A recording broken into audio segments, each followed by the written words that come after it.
7월 30일 오늘 하나님의 말씀은 요한계시록 8장 말씀입니다. 1절로 5절 말씀.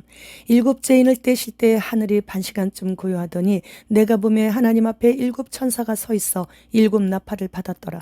또 다른 천사가 와서 제단 곁에 서서 금 향로를 가지고 많은 향을 받았으니 이는 모든 성도의 기도와 합하여 보좌 앞 금제단에 드리고자 함이라. 향연이 성도의 기도와 함께 천사의 손으로부터 하나님 앞으로 올라가는지라. 천사가 향로를 가지고 제단에 불을 담아다가 땅에 쏟음에 우레와 음성과 번개와 지진이 나더라. 6장에서 6째 인이 떼어지고 7장에서는 7째 인이 떼어지기 직전에 지금까지 불어왔던 파괴와 재앙을 주는 사방 바람을 천사들이 붙잡고 있을 때 환란을 통과할 신실한 14만 4천의 이마에 하나님의 인을 맞는다는 내용이죠.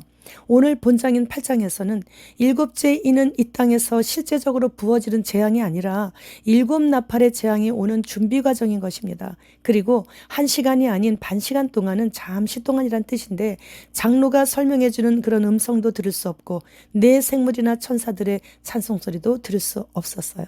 7째 인이 떼어지면서 7나팔을 든 천사들의 재앙을 앞두고 성도들에게는 신앙의 연단 속에서 인내를, 악인들에게는 이 모든 재앙들을 겪으면서 예수 그리스도를 구주로 영접할 수 있는 회개의 기회를 주는 시간이 될 수 있습니다.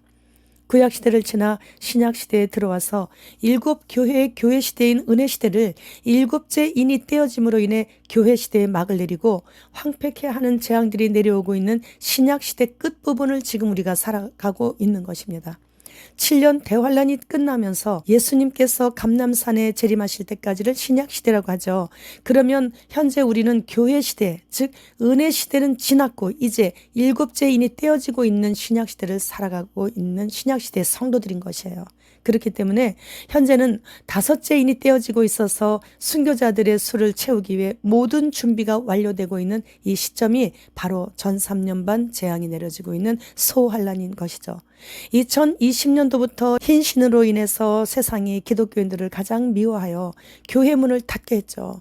흰신 안 신는다고 이동의 자유, 매매의 기능 등 일부 제한을 받으며 참 불편한 통제를 받았었고 주님의 공중 강림이 가까움을 확증해주는 배도가 밀물처럼 밀려들어 우리나라 95%를 삼켰고 거기에 합승하기 싫어서 지난 3월에 WEA를 끌어들인 장로교 합동이란 그 이름까지 주님 앞에서 두렵고 떨려 탈퇴하여 지금 나 홀로 천막교회를 섬기고 있죠.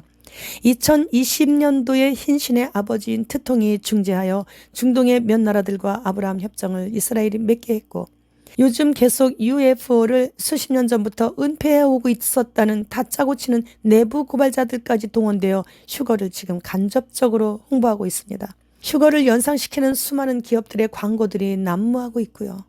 오늘 8장은 첫째 나팔부터 넷째 나팔까지 부러지는데 여기까지가 전 3년 반인 것이에요.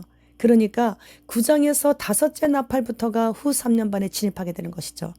구독자님께서 댓글에 알파벳 소문자 CBDC의 모양이 양쪽 귀 사이에 염소의 눈과 2개의 뿔 모양이라고 하시면서 디지털 화폐가 바로 몸 안으로 들어오게 되면 그것이 짐승표라고 말씀하시는 거예요. 정말 그렇습니다. CBDC를 소문자로 보니까 정말 두 뿔 달린 그 염소의 모습이더라고요. 그런데 이것이 중국 등 몇 개국은 이미 시행 중에 있고 우리나라도 이제 몇 개월 후인 2024년도부터 시행한다고 하죠. 그렇다면 지금은 이런저런 일로 세월을 낭비하고 있을 수는 없다는 거예요. 바로 내일 모레 일어날 일이기 때문이죠.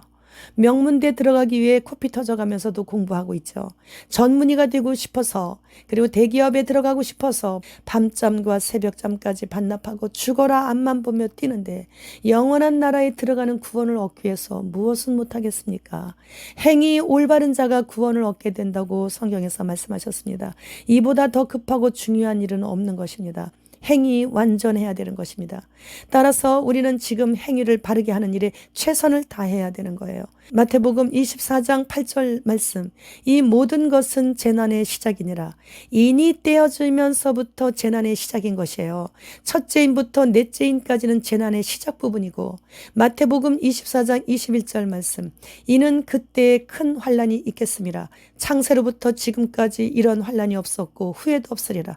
이 말씀은 대환란 때의 나팔재앙과 여섯째 인재앙으로 인해 극심한 고통을 당하게 된 그때를 말씀하시는 거예요. 이는 부드러운 전 3년 반의 재앙이라면 나팔은 후 3년 반의 강력한 재앙이고, 대접은 예수님 재림 직전에 아예 쏟아버림으로 인해서 마지막 심판이 완결되는 것을 의미하는 것이죠. 마태복음 24장 29절 말씀. 그날 환란 후에 즉시 해가 어두워지며 달이 빛을 내지 아니하며 별들이 하늘에서 떨어지며 하늘의 권능들이 흔들리리라. 이 말씀은 여섯째 인이 떼어질 때와 넷째 나팔부터 부러질 때, 그때부터의 일입니다. 오늘 본문에서 첫째 나팔은 피 섞인 우박과 불이 나와서 땅에 쏟아지며 땅의 것의 3분의 1이 타는 재앙을 받습니다. 우박의 원래 모양은 피죠. 그런데 비에 피가 섞였다는 것은 영적으로 해석하면 하나님의 말씀에 섞여서는 안 되는 거짓 교리들이 섞여 있고, 그 피 섞인 우박을 맞으면 살아남을 수가 없다는 거예요. 따라서 진리의 말씀인 단비를 맞을 때 모든 식물이 소생하는 것처럼, 육적으로 해석하면 일반 성경학자들의 주장대로 피 섞인 우박과 불은 핵무기 전쟁으로 인한 재앙이라고도 해석할 수 있어요. 둘째 나팔은 바다에 임한 재앙인데, 큰 산이 바다로 돌진해서 바다가 피로 얼룩지게 되어 바다 3분의 1이 피가 된다고 하는 거예요. 육적 해석으로는 공해 등으로 인한 피해를 의미하고 있고, 영적으로는 세상에 속한 자들의 영혼이 파멸당할 것을 의미하고 있는 것이죠. 배들의 3분의 1이 깨진다는 것은 육적으로는 바다의 참상으로 인한 재앙을 말하고 있는 것이고, 영적으로는 방주 역할을 하는 교회들이 무너지는 것을 의미하고 있는 것입니다.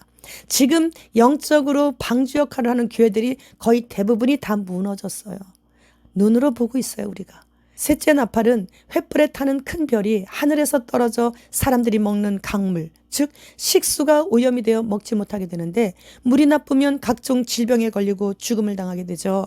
현재 수돗물 가지고 장난을 치고 있는 증거들이 질비합니다. 따라서 육적으로는 세균들로 인한 공해를 뜻하지만, 영적으로는 단에서 말씀을 전하는 설교자들이 종교다원주의로 혼합된 술에 취하게 만들어 타락하여 비참하게 죽게 될 것을 보여주는 것입니다. 넷째 나팔은 여섯째 인재앙과 같이 1000체계의 이상을 보여주고 있으며, 영적으로는 진리의 타락을 나타내고 있는 것이죠. 말씀의 타락을, 말씀의 변질을 나타내고 있는 것이죠. 따라서 이 모든 것들을 보고 진실로 그러한가 상고해 보고, 현재 우리가 살고 있는 지금 대환란에 진입했는지 안 했는지를 판단해 보면 돼요. 내년부터 본격적으로 전자주민증으로 바뀌기 때문에 이동하는 데 지장을 초래하게 될 것이고, 디지털 화폐 시행함에 따라 곧 내 돈을 내 돈이라고 입출금도 자유롭게 하지 못하게 되는 때가 곧 옵니다. 정부에서 재난지원금처럼 나눠주는 것을 받고 노예로 살기로 작정했다면 몇 년간 그렇게 먹고 살다가 영원히 불타는 지옥을 택할 것인지, 아니면 내 눈앞에서 어린 자녀들이 굶어 죽어가는 모습을 지켜보면서도 타협하지 않고 잠시 가슴이 찢어지는 고통을 견디어내어 행위 올바르게 행동하여 인간의 언어로 표현 못할 정도의 아름다운 천국에서 영원히 주님을 찬양하며 모시고 살 것인가, 내가 선택하는 거예요. 러시아의 엄청 큰 대규모의 곤충 농장주는 통밀가루와 쉐이크 재료, 그리고 다진 버거에 곤충을 갈아 만든 식품을 공급하고 있다고 아주 인터뷰를 하고 있더군요. 자랑스럽게. 인도 오디샤 TV에서 사람인지 로봇인지 절대로 분간이 안 되는 그런 리사라는 뉴스 앵커가 등장했는데 AI라고 합니다. 송명희 시인의 표에서 은서가 짐승표 받지 않은 자들을 추적하며 잡으러 다니는 것이 생각나네요. 그가 인공지능 로봇임을 아무도 눈치를 채지 못하는 것. 지금 주님 오십니다. 주님 어서 오시옵소서. 마라나타.